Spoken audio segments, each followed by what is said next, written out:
कोरोनाच्या आपत्तीचे दिवस, कामाचा असह्य ताण आणि त्यातही रुग्णसेवेसोबतच रुग्णांच्या लसीकरणाचं व्यवस्थापन करत करत अनुभवाचे बोल शब्दात मांडणारा डॉक्टर कवी ठाण्याच्या शासकीय रुग्णालयात आपल्याला पाहायला मिळेल.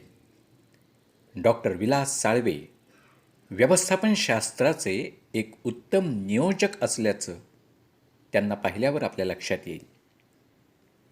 रुग्णसेवा हीच समाजसेवेचं व्रत घेऊन मागच्या 1 दशकापेक्षा जास्त काळ आणि ठाण्याच्या सिव्हिल रुग्णालयातील 2 वर्षाहून अधिक काळ आपली सेवा प्रदान करणारे डॉक्टर विलास साळवे हे कवी देखील आहेत. एकीकडे कोरोना रुग्णांची सेवा करणं आणि दुसरीकडे आपल्या कवितांद्वारे लोकांना या भयान आजाराशी 2 हात करण्यासाठी प्रेरणा देण्याचं काम हा डॉक्टर कवी करत आहे. कोरोनाच्या काळात रुग्णांची सेवा करताना लसीकरणाचं व्यवस्थापन करता करताच आठवतील तसे शब्द गुंफणं आणि कविता करणं हा त्यांचा छंद. आणि म्हणतात ना, कवी हळव्या मनाचे असतात. अगदी खरं आहे. याची अनुभूती डॉक्टर विलास साळवे यांना पाहून येईलच. कोरोनाच्या दुसऱ्या लाटेत आरोग्य विभागाचे कर्मचारी, डॉक्टर आणि नर्स यांची दमछाक झाली. कोरोनाचा प्रसार फोफावला.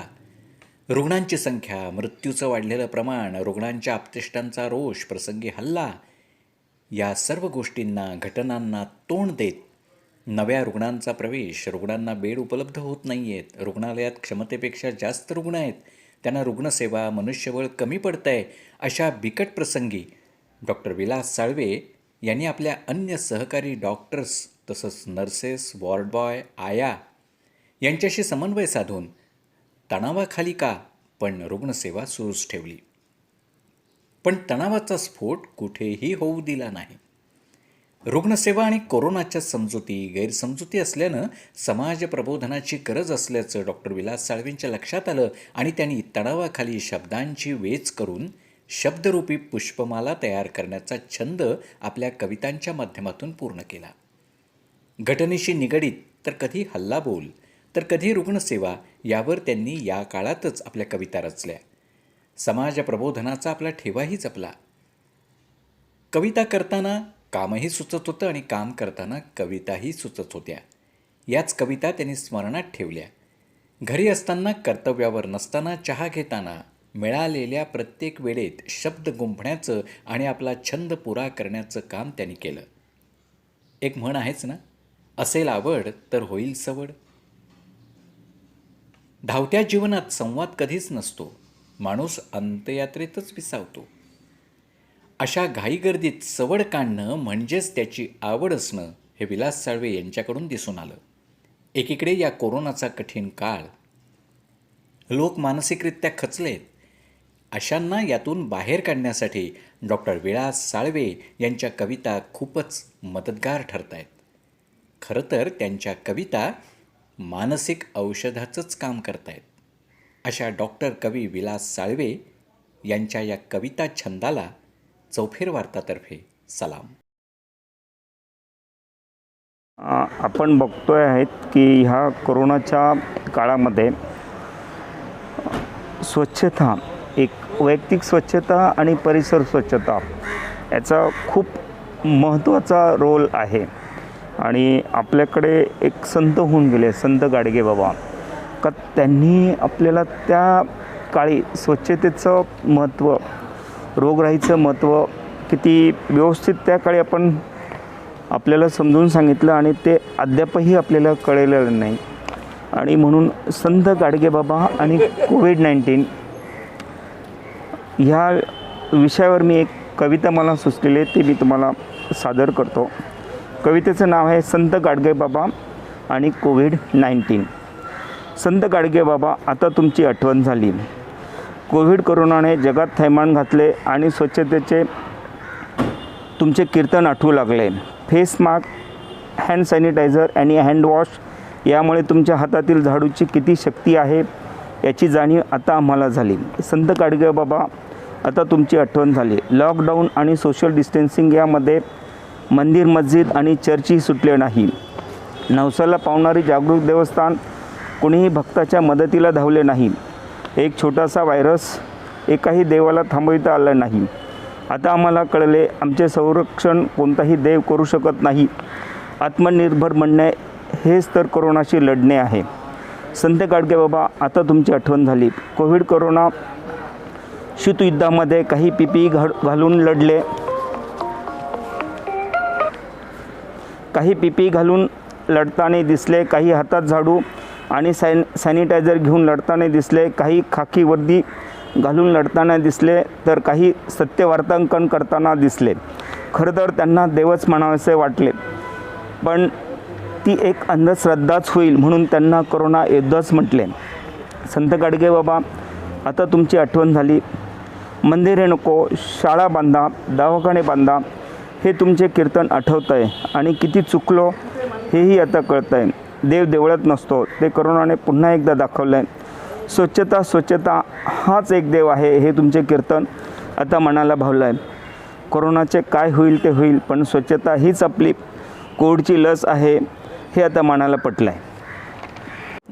सध्या परिस्थितीमध्ये एक 1.5 वर्षापासून डॉक्टरवर आणि रुग्णालयावर खूपच ह्या कोरोनामुळे ताण पडलेला आहे. कारण हा रोग जो आहे हा नवीन आहे आणि याच्यामध्ये आत्ता ही दुसरी लाट आहे आणि याच्यामध्ये हे मृत्यूचं प्रमाण आहे ते खूप वाढलेलं आहे आणि त्याच्यामुळे समाजामध्ये एक खूप मोठी अशी भीती निर्माण झालेली आहे आणि त्यामुळे पेशंटचे ॲडमिशन, पेशंटचे मृत्यू आणि जे आमची कॅपॅसिटी आहे त्याच्यापेक्षा कितीतरी पटीने आम्हाला रुग्ण बघावं लागतात, कितीतरी पटीने रुग्ण ॲडमिट करावं लागतात आणि आमचा जो मॅनपॉवर आहे तो याच्यामध्ये कमी पडतो आहे.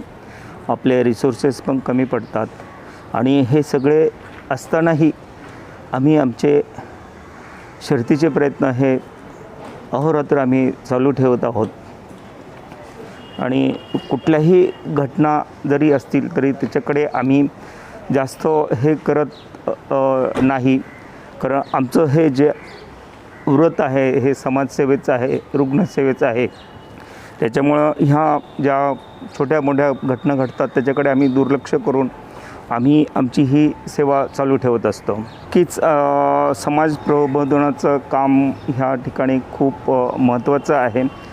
कारण हा आजार आपण समजून घेतला पाहिजे. ह्या आजाराविषयी गैरसमजूत खूप आहेत आणि जोपर्यंत हे आपण समजून घेत नाही तोपर्यंत हा आजार आपण कंट्रोल करू शकणार नाही. त्यामुळे जसं औषधोपचार महत्त्वाचा आहे त्याचप्रमाणे समाज प्रबोधन पण हे खूप महत्त्वाचं आहे आणि त्यामुळे आम्ही समाज प्रबोधनाचंही काम तेवढ्याच महत्त्वाच्या रीतीने करत असतो. कोरोनावर एक 3-4 कविता लिहिलेल्या आहेत. तो माझा कॉलेजपासूनच आहे. आपण बघतो की ह्या कोविडच्या महामारीमध्ये ही आपल्याला जर महामारी रोखायची असेल तर आपल्याला खरी गरज आहे लसीकरणाची. तर सध्या आपल्याकडे तसं बघितलं तर 3 लसीकरण आहेत. एक सामाजिक लसीकरण जे की सोशल डिस्टन्सिंग ठेवून आपण करू शकतो. दुसरं आहे ते म्हणजे आपण जे व्हायरसचे कोवॅक्सिन आणि कोविशिल्ड ज्या लसी आहेत ते. आणि तिसरी लस आहे ती म्हणजे मास्क. आणि आपण बघितलं आहे लोक मास्कचा वापर कसा करतात. हे मास्कचे काही एटिकेट्स आहेत. ते मास्क जर आपण प्रॉपरली वापरलं तर आपण ह्या कोरोनाला नक्कीच हरवू शकतो आणि ही महामारी आपण नक्कीच रोखू शकतो. जेवढं महत्त्वाचं वॅक्सिन आहे त्याच्याही पेक्षा महत्त्व हे मास्कचं आहे. आणि आपण जरी दोन्ही लसीचे डोस घेतले तरी आपल्याला मास्क वापरणं हे खूप महत्त्वाचं आहे. आणि ह्या मास्कचं महत्त्व लोकांना पटावं म्हणून एक मास्कविषयी मला कविता सुचलेली आहे. का लोकांनी तो मास्क हा आपला व्यवस्थित लावला पाहिजे. ते मास्क एटिकेट्स आहेत, तो मास्क कुठे फेकला नाही पाहिजे. तो व्यवस्थित आपले नाक आणि तोंड याच्यावरच असला पाहिजे. आपण चहा पिताने बोलताना तो गळ्यावर घेतो तेही चुकीचं आहे, ते टाळलं पाहिजे. तर ही मास्कची कविता मी तुम्हाला सादर करतो.